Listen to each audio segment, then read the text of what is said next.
Oliver Twist by Charles Dickens. Chapter 19, in which a notable plan is discussed and determined on. It was a chill, damp, windy night when the Jew, buttoning his greatcoat tight round his shriveled body and pulling the collar up over his ears so as completely to obscure the lower part of his face, emerged from his den. He paused on the step as the door was locked and chained behind him, and having listened while the boys made all secure, and until their retreating footsteps were no longer audible, slunk down the street as quickly as he could. The house to which Oliver had been conveyed was in the neighborhood of Whitechapel. The Jew stopped for an instant at the corner of the street, and, glancing suspiciously round, crossed the road and struck off in the direction of Spitalfields. The mud lay thick upon the stones, and a black mist hung over the streets. The rain fell sluggishly down, and everything felt cold and clammy to the touch. It seemed just the night when it befitted such a being as the Jew to be abroad. As he glided stealthily along, creeping beneath the shelter of the walls and doorways, the hideous old man seemed like some loathsome reptile, engendered in the slime and darkness through which he moved, crawling forth, by night, in search of some rich offal for a meal. He kept on his course, through many winding and narrow ways, until he reached Bethnal Green. Then, turning suddenly off to the left, he soon became involved in a maze of the mean and dirty streets which abound in that close and densely populated quarter. The Jew was evidently too familiar with the ground he traversed to be at all bewildered, either by the darkness of the night or the intricacies of the way. He hurried through several alleys and streets, and at length turned into one, lighted only by a single lamp at the farther end. At the door of a house in this street he knocked. Having exchanged a few muttered words with the person who opened it, he walked upstairs. A dog growled as he touched the handle of a room door, and a man's voice demanded who was there. "Only me, Bill, only me, my dear," said the Jew, looking in. "Bring in your body, then," said Sikes. "Lie down, you stupid brute. Don't you know the devil when he's got a greatcoat on?" Apparently the dog had been somewhat deceived by Mr. Fagin's outer garment, for as the Jew unbuttoned it and threw it over the back of a chair, he retired to the corner from which he had risen, wagging his tail as he went, to show that he was as well satisfied as it was in his nature to be. "Well," said Sikes. "Well, my dear," replied the Jew. "Ah, Nancy!" The latter recognition was uttered with just enough of embarrassment to imply a doubt of its reception, for Mr. Fagin and his young friend had not met since she had interfered in behalf of Oliver. All doubts upon the subject, if he had any, were speedily removed by the young lady's behaviour. She took her feet off the fender, pushed back her chair, and bade Fagin draw up his, without saying more about it, for it was a cold night, and no mistake. "It is cold, Nancy dear," said the Jew, as he warmed his skinny hands over the fire. "It seems to go right through one," added the old man, touching his side. "It must be a piercer if it finds its way through your heart," said Mr. Sikes. "Give him something to drink, Nancy. Burn my body, make haste. It's enough to turn a man ill, to see his lean old carcass shivering in that way, like an ugly ghost just rose from the grave." Nancy quickly brought a bottle from the cupboard, in which there were many, which, to judge from the diversity of their appearance, were filled with several kinds of liquids. Sikes, pouring out a glass of brandy, bade the Jew drink it off. "Quite enough, quite, thank ye, Bill," replied the Jew, putting down the glass after just setting his lips to it. "What, you're afraid of our getting the better of you, are you?" inquired Sikes, fixing his eyes on the Jew. "Ugh!" With a hoarse grunt of contempt, Mr. Sikes seized the glass and threw the remainder of its contents into the ashes, as a preparatory ceremony to filling it again for himself, which he did at once. The Jew glanced around the room as his companion tossed down the second glassful, not in curiosity, for he had seen it often before, but in a restless and suspicious manner habitual to him. It was a meanly furnished apartment, with nothing but the contents of the closet to induce the belief that its occupier was anything but a working man, and with no more suspicious articles displayed to view than 2 or 3 heavy bludgeons which stood in a corner, and a life-preserver that hung over the chimney-piece. "There," said Sikes, smacking his lips. "Now I'm ready." "For business?" inquired the Jew. "For business," replied Sikes. "So say what you've got to say."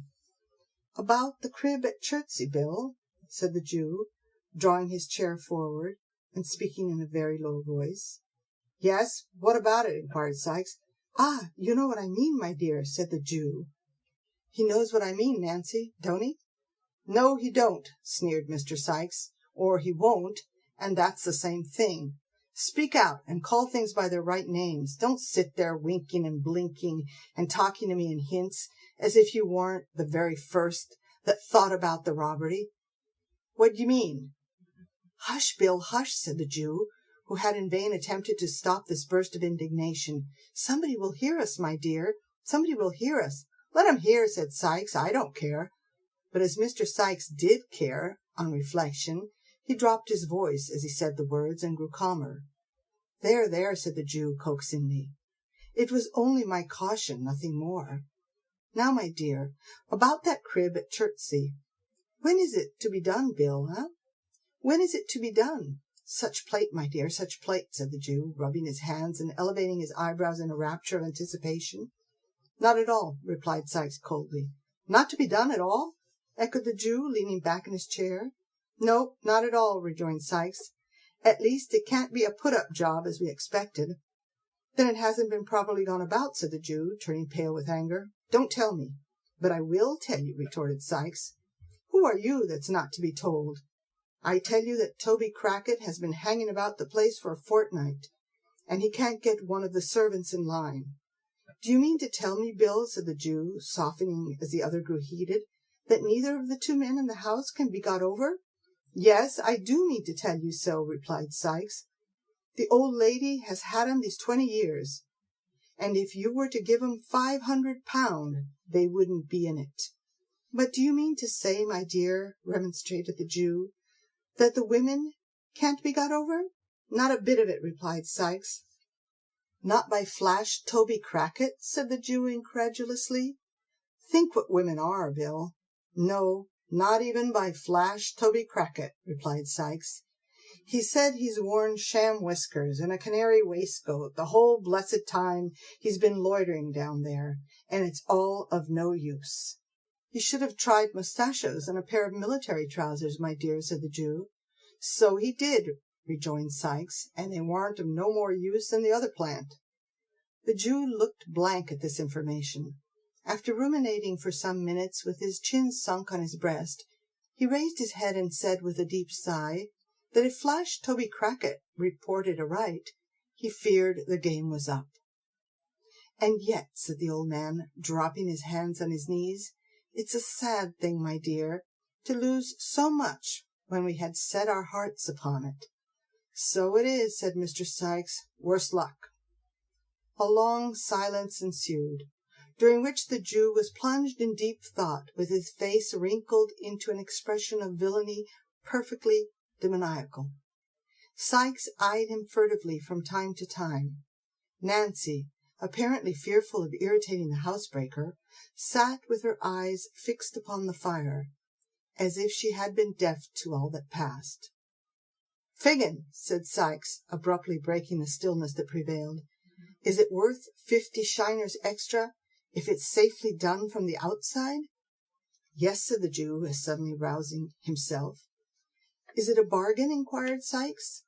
"Yes, my dear, yes," rejoined the Jew, his eyes glistening and every muscle in his face working with the excitement that the inquiry had awakened. "Then," said Sikes, thrusting aside the Jew's hand with some disdain, "let it come off as soon as you like. Toby and me were over the garden wall the night afore last, sounding the panels of the door and shutters. The crib's barred up at night like a jail. but there's one part we can crack, safe and softly." "Which is that, Bill?" asked the Jew eagerly. "Why," whispered Sikes, "as you cross the lawn—" "Yeah," said the Jew, bending his head forward, with his eyes almost starting out of it. "Umph!" cried Sikes, stopping short, as the girl, scarcely moving her head, looked suddenly round and pointed for an instant to the Jew's face. "Never mind which part it is. You can't do it without me, I know. But it's best to be on the safe side when one deals with you." "As you like, my dear, as you like," replied the Jew.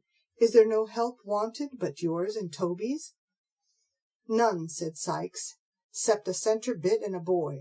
The first we've both got. The second you must find us." "A boy!" exclaimed the Jew. "Oh, then it's a panel, eh?" "Never mind what it is," replied Sikes. "I want a boy, and he mustn't be a big un. Lord," said Mr. Sikes reflectively, "if I'd only got that young boy of Ned, the chimbley sweeper's. He kept him small on purpose, and let him out by the job. But the father gets lagged, and then the Juvenile Delinquent Society comes and takes the boy away from a trade where he was earning money, teaches him to read and write, and in time makes a 'prentice of him. And so they go on," said Mr. Sikes, his wrath rising with the recollection of his wrongs. "And so they go on, and if they'd got money enough, which it's a providence they haven't, we shouldn't have half a dozen boys left in the whole trade in a year or two." "No more we should," acquiesced the Jew, who had been considering during this speech, and had only caught the last sentence. "Bill." "What now?" inquired Sikes. The Jew nodded his head towards Nancy, who was still gazing at the fire, and intimated by a sign that he would have her told to leave the room. Sikes shrugged his shoulders impatiently, as if he thought the precaution unnecessary, but complied, nevertheless, by requesting Miss Nancy to fetch him a jug of beer. "You don't want any beer," said Nancy, folding her arms and retaining her seat very composedly. "I tell you I do," replied Sikes. "Nonsense," rejoined the girl coolly. "Go on, Fagin. I know what he's going to say, Bill. He needn't mind me." The Jew still hesitated. Sikes looked from one to the other in some surprise. "Why, you don't mind the old girl, do you, Fagin?" he asked at length. "You've known her long enough to trust her, or the devil's in it. She ain't one to blab, are you, Nancy?" "I should think not," replied the young lady, drawing her chair up to the table and putting her elbows upon it. "No, no, my dear, I know you're not," said the Jew, "but—" and again the old man paused. "But what?" inquired Sikes. "I didn't know whether she mightn't perhaps be out of sorts, you know, my dear, as she was the other night," replied the Jew. At this confession Miss Nancy burst into a loud laugh, and swallowing a glass of brandy, shook her head with an air of defiance, and burst into sundry exclamations of "Keep the game a-goin', never say die," and the like. These seemed to have the effect of reassuring both gentlemen, for the Jew nodded his head with a satisfied air, and resumed his seat, as did Mr. Sikes likewise. "Now, Fagin," said Nancy with a laugh, "tell Bill at once about Oliver." "Ha! You're a clever one, my dear, the sharpest girl I ever saw," said the Jew, patting her on the neck. "It was about Oliver I was going to speak, sure enough. Ha, ha, ha!"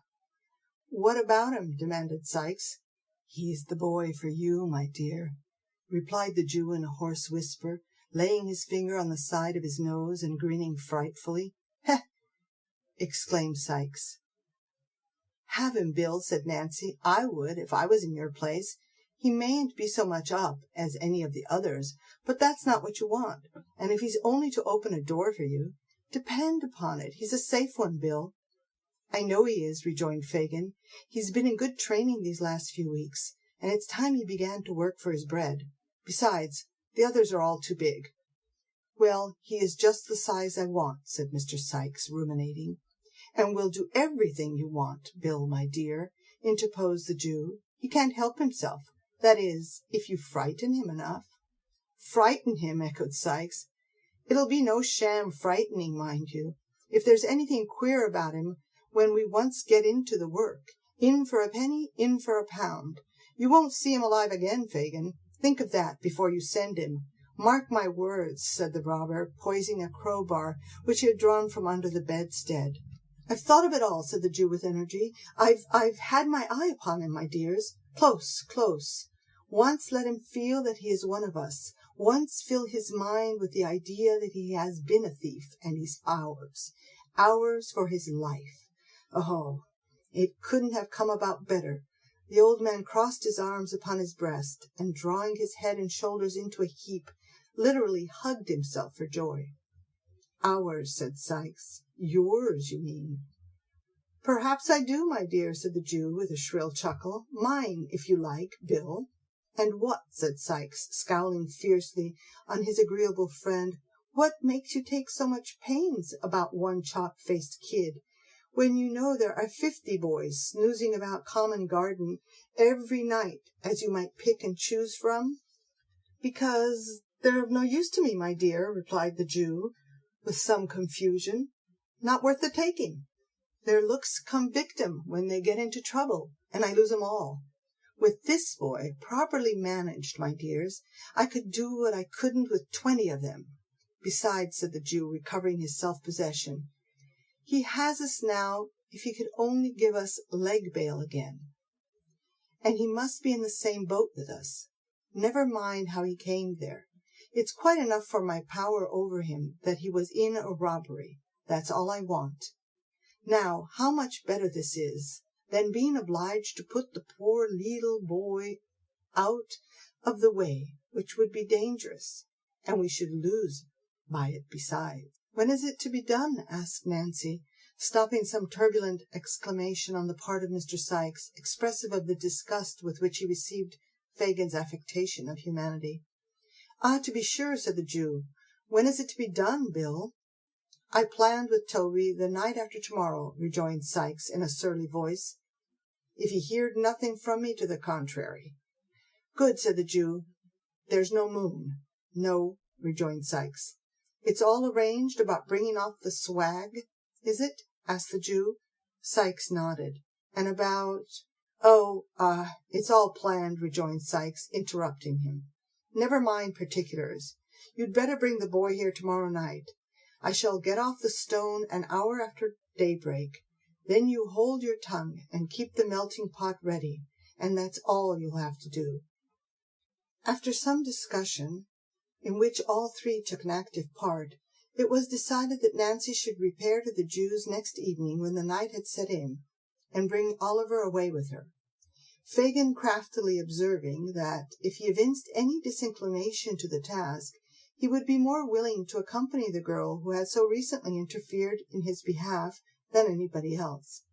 It was also solemnly arranged that poor Oliver should, for the purposes of the contemplated expedition, be unreservedly consigned to the care and custody of Mr. William Sikes, and further, that the said Sikes should deal with him as he thought fit, and should not be held responsible by the Jew for any mischance or evil that might be necessary to visit him.